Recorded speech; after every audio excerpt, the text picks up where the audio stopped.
Got another film review for you guys, one that I've been sitting on for a couple days, but now I'm finally catching up on it. It is time to review the Marvel Cinematic Universe movie, Captain America Brave New World. Even as someone who's more casually into comic book movies and the MCU at this point, the Captain America trilogy is among my favorite films in the canon, and even as someone who doesn't really keep up with the MCU shows anymore, The Falcon and the Winter Soldier was a show that I adored, so I was very happy to see that Anthony Mackie was going to be getting his own Captain America movie with this one right here. However, I missed it when it came out in theaters this past Valentine's Day because I was hearing some pretty mixed things, so I lost a little bit of interest. Much as I hate Valentine's Day, I chose to spend mine watching Paddington in Peru instead. And after finally catching up with this one on Disney Plus, I'm glad I chose The Bear over the MCU flick. Look, I don't think the movie is bad.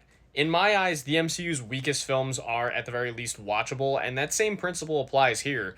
I just don't think it's very exciting. It gets the basics of a superhero movie right. The action sequences are cool and the performances are great. I especially enjoyed Anthony Mackie, Harrison Ford, and Danny Ramirez. But the movie just felt so bland compared to the typical MCU fare. I didn't care for the story, I didn't care for the characters, I didn't care for the dialogue. I kind of just felt like I was watching an extended episode of Falcon and the Winter Soldier, which was doubly disappointing because at least that show handled its political commentary better than this movie did. I've been nicer to even some of the weaker MCU movies recently because at least I feel like they kind of succeed at being relatively fun popcorn flicks, but this one doesn't even feel like it lands in the fun category for me. And this movie does feature a little bit of what I personally don't like about a lot of current MCU movies, which is that it kind of feels like going into school and your teacher surprises you with a test based around material you didn't know you had to study. Personally, I haven't been this underwhelmed by an MCU film since Eternals, and I think that its blandness is even more pronounced because even though it's the follow-up to several other MCU storylines,